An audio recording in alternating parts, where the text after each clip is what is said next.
Hello दोस्तों, आशा करता हूँ आप सब स्वस्थ और मस्त होंगे। दोस्तों, इस समय मार्केट में बिल्कुल कोहराम मचा हुआ है।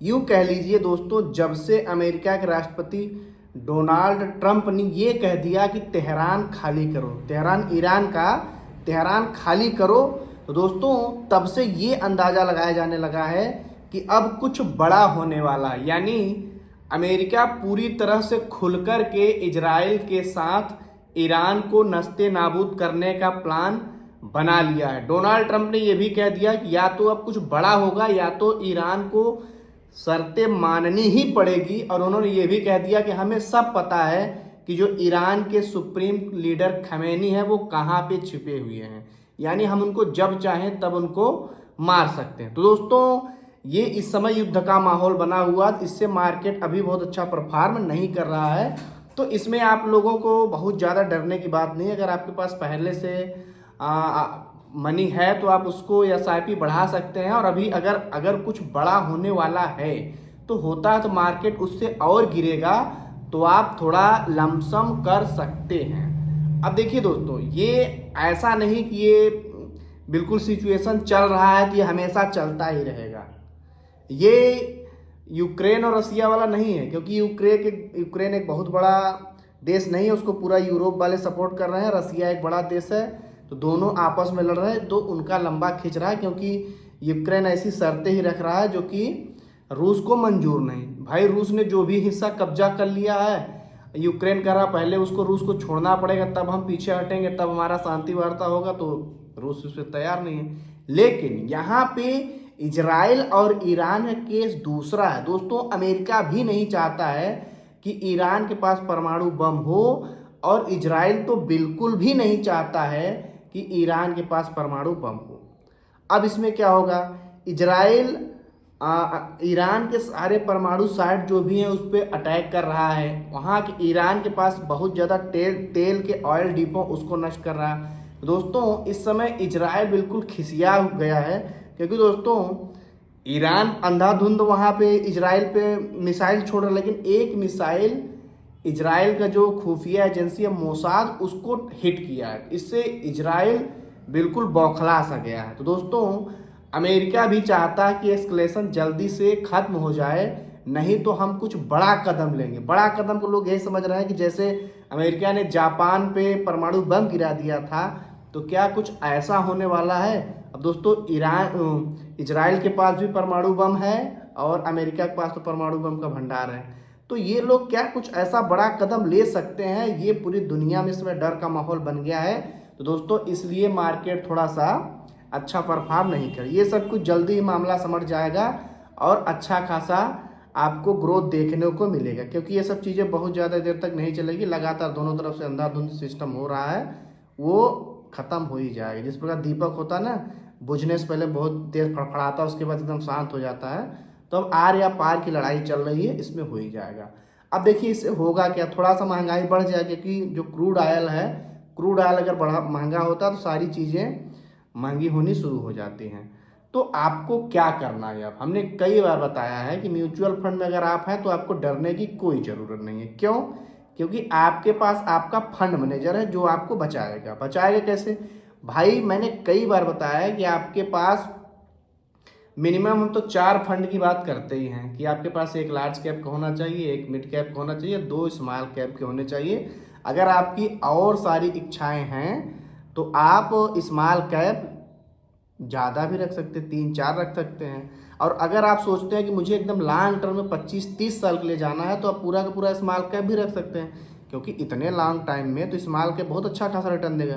क्योंकि अभी तक जो मार्केट का एनालिसिस किया गया है, जो लार्ज कैप होता है वो 11-12% देता है, और आगे चल के लार्ज कैप का रिटर्न हो सकता है कम ही हो जाए। मिड कैप का 13-14% रहता है, और सबसे ज़्यादा जो रिटर्न होता है स्मॉल कैप का होता है 17-18% होता है। लेकिन स्मॉल कैप के लिए आपके पास पर्याप्त समय होना चाहिए। अब अगर आपके पास 15 साल से भी ज़्यादा का टाइम है, हालांकि जब भी मैं म्यूचुअल फंड बताता हूँ 5 साल से कम के लिए अगर आप आ रहे हैं तो फिर फिक्स डिपॉजिट या तो कुछ कहीं और कर दीजिए, क्योंकि आपको उस पैसे की ज़रूरत है। तो यहाँ पे आप भाई कुछ भी हो सकता है। अभी देख रहे हैं मार्केट, पता नहीं किस देश से क्या युद्ध होना शुरू हो जाए। अभी इंडिया पाकिस्तान को हो रहा था, गिरा था, तो यहाँ पे लेकिन तरक्की करेगा। हिंदुस्तान का मार्केट तरक्की से नहीं रुकेगा। पूरी एशिया में सबसे ज़्यादा ग्रो अगर कर रहा है तो इंडिया का मार्केट ग्रो कर रहा है। पूरी दुनिया के लोग भारत में लगा रहे हैं। लेकिन आपके पास 4 फंड क्यों होने चाहिए? वो इसलिए, अगर आपकी 10,000 की भी SIP है तो 4 फंड में SIP करिए। थोड़ा SIP लार्ज कैप में, फिर उससे थोड़ा ज़्यादा मिड कैप में, फिर सबसे ज़्यादा स्मॉल कैप में। क्यों? उसे अगर आप लमसम भी कर रहे हैं तो इसी हिसाब से आप लमसम करेंगे। होगा क्या? क्योंकि हर फंड की स्ट्रेटजी अलग अलग है। हर फंड के फंड मैनेजर अलग तरीके से सोचते हैं, वो अलग अलग प्लान लगाते हैं। और मैंने कई बार बताया कि लोग ज़्यादातर, जैसे मान लीजिए आपको HDFC का small cap, mid cap, flexi cap सब उसी का ले लें, नहीं, आपको अलग अलग कंपनी का लेना। बहुत सारी पॉपुलर कंपनियां, उनका आप ले लीजिए। ऐसी कोई नई नवेली कंपनी का न लीजिए जिसको आप 1 या 2 साल का ट्रैक रिकॉर्ड है। भाई जैसे HDFC हो गए, SBI हो गए, निप्पॉन हो गया, मोतीलाल, ये लोग बहुत लंबे समय से काम कर रहे हैं, लोगों को रिटर्न बना करके दे रहे हैं, लोगों का इनमें इंटरेस्ट है। इन्हीं में से आप भी ले लीजिए।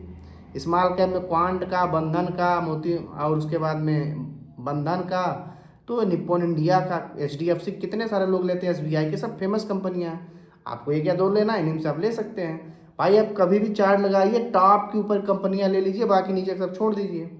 किसी भी प्लेटफॉर्म से आप कर रहे हैं, एंजल वन से, आप स्टॉक से, ग्रो से, जीरोधा से, तो उसमें आप टॉप कंपनी लगाएंगे तो 3 ईयर 5 ईयर का रिटर्न लगाएंगे। तो जो कंपनी ज़्यादातर रिटर्न दी है आप उन्हीं से ले लीजिए, उन्हीं को आप स्मॉल कैप में ले लीजिए। लार्ज, इसमें पूछने वाली क्या बात है ना, तो आप खुद ही ले सकते हैं। आपको वही एक है तो लार्ज कैप लेना है तो लार्ज कैप को एक ले लीजिए। अब बहुत सारे लोग सोचते हैं सर उसमें मल्टी कैप में, उसके बाद में फ्लैक्सी कैप में। देखिए फ्लैक्सी कैप में आप जाएंगे उसमें भी ज़्यादातर आपका जो वेटेज रहता है लार्ज कैप रहता है। अगर आपका लॉन्ग टर्म विजन है तो फ्लैक्सी कैप में वैसे भी आपको नहीं रखना चाहिए। और मल्टी कैप में क्या है, 50% तो भी लार्ज कैप में जाता है, क्योंकि उसमें 25% की ही आज़ादी होती है मिनिमम। जैसे 25% सब में रहेगा, 25% का हिस्सा फंड मैनेजर किसी एक हिस्से में लगा सकता है, तो वही चीज़ हो गया। तो आपको देखिए घुमा फिरा के आप कहीं भी जाएंगे, वो 3 प्रकार की कंपनी है मार्केट में। आप दुनिया भर का नाम है, ब्लू चिप, हाई, वो कुछ नहीं।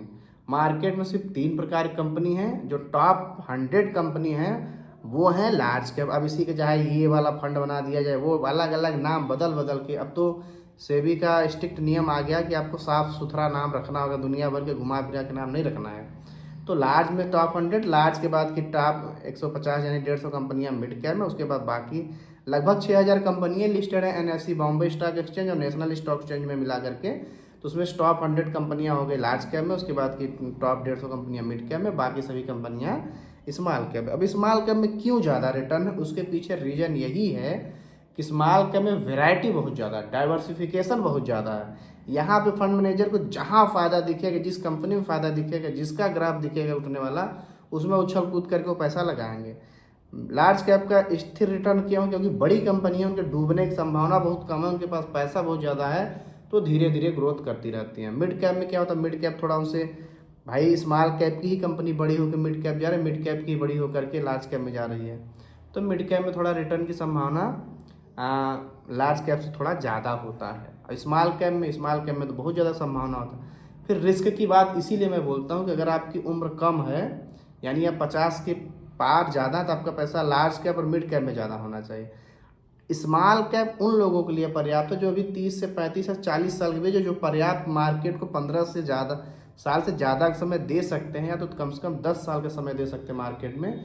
स्मॉल कैप उनके लिए सेफ है, क्योंकि भाई ये जो घटनाएं हो रही हैं अभी, इंडिया पाकिस्तान का हुआ थम गया, इजराइल और इजराइल और उसका ईरान का हो रहा है, ये भी थम ही जाएगा। कब तब करेगा? इजराइल को अमेरिका का सपोर्ट है, ईरान कहाँ तक थम पाएगा? दुनिया भर का सैंक्शन उस पर लगा हुआ है, जो भी उसकी पावर है सब खत्म कर रहे हैं, है ना। तो कितने सारे प्रतिबंध लगे हैं। तो हम लोगों को क्या करना, जो भी सेक्टर की कंपनी, इस वजह से डिफेंस सेक्टर की कंपनियां बहुत तेज़ी से ग्रो कर रही हैं, तो हमारा फंड मैनेजर जो है उसको लगा। अब देखिए मार्केट में बहुत सारे लोग हैं जो दुनिया भर का ज्ञान बताते रहते हैं कि म्यूचुअल फंड सही नहीं है, इसमें सेम डे NAV नहीं मिलता, ये नहीं बोलता, वो नहीं मिलता, मैं अगर 1 करोड़ का खरीदा तो अगले दिन मिला। देखिए बहुत सारे लोग हैं बता रहे हैं, उसे पूरी कोशिश होती है अगर आप सवेरे सवेरे ही म्यूचुअल फंड में इन्वेस्ट कर देंगे 10 बजे से पहले, तो सेम डे NAV मिल जाती है। कुछ ही कंपनियां हैं जो अगले दिन की NAV देती है। तो वैसे भी हम म्यूचुअल फंड में ट्रेडिंग थोड़ी करने आए, हम तो यहाँ पैसा जुटाने आए हैं, लॉन्ग टर्म के लिए आए हैं। वो सट्टे बाजारी हम थोड़ी करने आए हैं। फिर लोग बोलते हैं ईटीएफ में डाल दो। ईटीएफ फंड में जब कोई फंड मैनेजर ही नहीं तो उसमें पैसा आपके सब मुर्दों की तरह पड़ा रहेगा, उसको कोई मैनेज नहीं कर रहा, वही जो कंपनी है उसमें वही सिस्टम चल रहा है। तो भाई देखिए, मैं कई बार बता चुका, अगर आप बहुत ज़्यादा अमीर है तो फिर म्यूचुअल फंड में काहे के लिए यार आप अपना पैसा अपने बिजनेस में लगाइए। म्यूचुअल फंड तो उन लोगों के लिए है जिनकी अभी छोटी आमदनी है, जिनके बड़े सपने हैं, कल को उनको बड़ा प्लाट लेना, बड़ा घर लेना, बच्चों की शिक्षा शादी करनी है, उनको रिटायरमेंट प्लान करना है। अभी छोटी छोटी 10,000 20,000 रुपये सेविंग करके म्यूचुअल फंड में डालेंगे और 3-4 फंड में डालेंगे, वो तो उनके लिए। मैंने कल ही वीडियो में बताया था, अगर आपके पास बहुत ज़्यादा पैसा है तो हिंदुस्तान का रियल इस्टेट बहुत तेज़ी से ग्रो कर रहा है, आप उसमें पैसा लगाइए ना। म्यूचुअल फंड छोटे लोगों के लिए है, यानी जो महीने का 10,000 20,000 बचा रहे हैं। ऐसा नहीं आप करोड़ों रुपए ला के आगे म्यूचुअल फंड लगाने, कौन बोला है ना भाई, तब तो आप कहीं और लगाइए। दोस्तों यही सब बातें हैं, दुनियादारी की बातें नहीं। मैंने कई बार बताया है कि आपका चाहे एफडी हो, चाहे एलआईसी हो, चाहे पीएफ हो, चाहे एनपीएस हो, है ना, इन सब से अच्छा रिटर्न आपको मिलेगा म्यूचुअल फंड में। बस आप यहाँ पे 10 से 15 साल का टाइम दीजिए, उसके बाद सब कुछ मार्केट अपने आप सुधर जाएगा। मार्केट दुनिया भर की परमाणु बम भी गिर जाएगा ना, तो एक बार मार्केट गिरेगा तो मौका बनेगा, लमसम उसमें कर लेना, यानी भी सस्ती होगी, द एंड मार्केट ऊपर ही जाएगा। क्योंकि हिंदुस्तान लगातार ग्रो कर रहा, तरक्की कर रहा, फास्टेस्ट ग्रोइंग कंट्री है, तो मार्केट तो ऊपर जाएगा ही जाएगा। तो ये सब बातें होती रहेंगी। आपका कोई भी प्रश्न रहता है आप अक्सर देखेंगे कमेंट में, हम सभी लोगों का जवाब देने की कोशिश करते हैं। तो वीडियो को लाइक करिए, मिलेंगे अगली वीडियो में, तब तक के लिए